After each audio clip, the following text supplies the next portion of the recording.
Mon petit truc bonheur. Mon petit truc bonheur. La chronique qui vous donne des petits trucs pour être dans le bonheur au quotidien. Mon petit truc bonheur.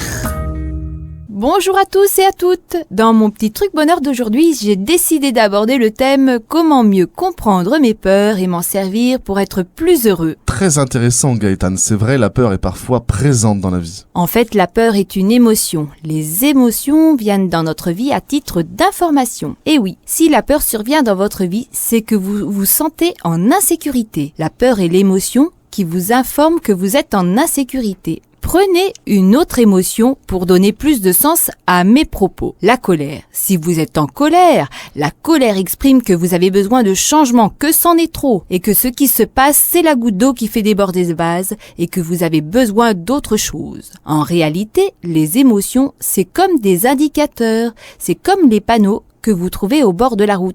Attention ralentisseur, attention virage dangereux ou panneau à 30 qui nous indique que nous avons le temps de regarder le paysage. Si la peur est en nous, c'est que nous nous sentons donc en insécurité. À ce moment-là, posons-nous la question. Mais qu'est-ce qui me met en insécurité? Qu'est-ce que je dois comprendre? Quel changement je dois faire pour me sentir en sécurité? Attention, la plupart d'entre nous avons des peurs non justifiées. On se fait des films et des scénarios catastrophes qui n'arrivent jamais. Vous avez un de vos enfants parti en voiture et vous ne le voyez pas revenir à l'heure à laquelle vous vous étiez fixé. 5 minutes se sont déjà écoulées et vous commencez à vous inquiéter. Attention, dans 100% de nos peurs, seulement 95% ne se réaliseront jamais. On gère un problème le jour où il se présente, et non pas en imaginant qu'il puisse se présenter. Est-ce que tous et toutes nous aurons des peurs à un moment de notre vie? C'est une très bonne question. Eh bien, ce qu'il faut savoir, c'est que tout au long de notre vie, nous aurons des peurs.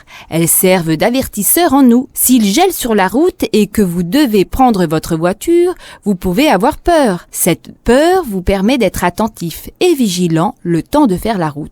Arrivé à destination, votre peur disparaît. Attention, si les peurs sont trop présentes et trop vivantes, si vous trouvez que vous êtes submergé de peur ou qu'elles vous paralysent, c'est sûrement que vous portez 1 ou 2 traumatismes. Sachez que si c'est le cas, vous pouvez vous faire aider. Mais quels sont les antidotes contre la peur? Alors oui, qu'est-ce que vous pouvez faire? Dans un premier temps, commencez par vous dire: est-ce que j'ai raison d'avoir peur? Puisque nous pouvons nous rendre compte que parfois nous avons eu des peurs inutiles dans le passé, posons-nous la question: est-ce que j'ai raison d'avoir peur? Si vous trouvez que c'est inutile d'avoir peur, laissez partir cette peur. Dans un deuxième temps, acceptez les peurs pour mieux les contrôler, c'est-à-dire la considérer et la regarder en face pour la comprendre. Pour un troisième point, visualisez votre peur. Par exemple, si je fais une conférence ou un atelier avec un grand nombre de personnes, je peux avoir peur d'intervenir. Ce que je peux faire, c'est visualiser et me familiariser avec cette image.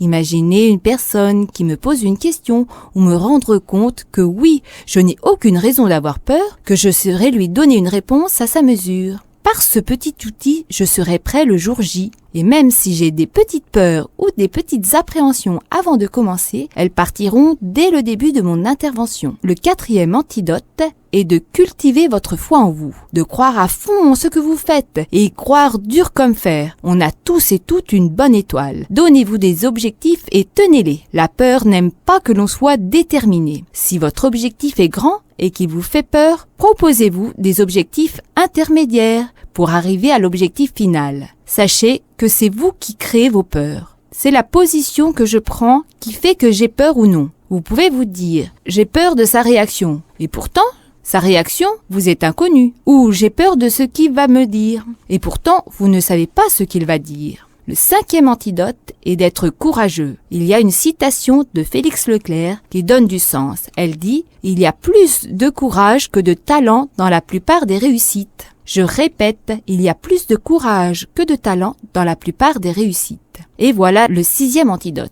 Chassez la peur par l'action. Faites-vous confiance et agissez. Si vous avez trop peur et que vous ne savez pas la traiter au moment où vous en auriez besoin, que vous aimeriez que cette peur ne soit plus là, vous pouvez faire comme ceci. Si vous rentrez en réunion et que vous avez une grande peur, avant d'entrer, trouvez un petit objet et imaginez que c'est votre peur et laissez-la à la porte avant de rentrer. Comme outil, cela peut paraître bizarre, mais essayez et vous verrez, la peur adore l'inaction. Faites-vous confiance, vous avez la capacité, vous êtes une personne exceptionnelle. Devenez intéressant à vos propres yeux. S'il y a une personne qui doit croire en vous, c'est vous. Soyez votre meilleur ami. Aimez-vous. Ne gardez pas ces peurs en vous. Si vous les gardez en tête, vous les nourrissez et elles grandissent. Faites les actions pour ne pas rester dans ces peurs et pensez à vos rêves, à ce que vous souhaitez. Si vous pensez à autre chose que vos peurs, vous leur faites famine et elles meurent, elles partent. Alors que si vous les gardez et vous restez bloqué dessus, vous les nourrissez et elles grandissent. Elles sont de plus en plus vivantes en vous. Merci Gaëtane pour tous tes conseils. Est-ce que tu peux rajouter quelque chose? Oui, restez optimiste dans le sens de voir les choses du bon côté, sans ignorer les peurs, mais en pensant que le meilleur est possible. C'est un état d'esprit. Je vous souhaite beaucoup de bonheur et à la prochaine chronique. Notre prochaine chronique aura pour titre « Comment je peux avoir plus beau et plus grand dans ma vie ?» Mon petit truc bonheur. Mon petit truc bonheur. La chronique qui vous donne des petits trucs pour être dans le bonheur au quotidien. Mon petit truc bonheur.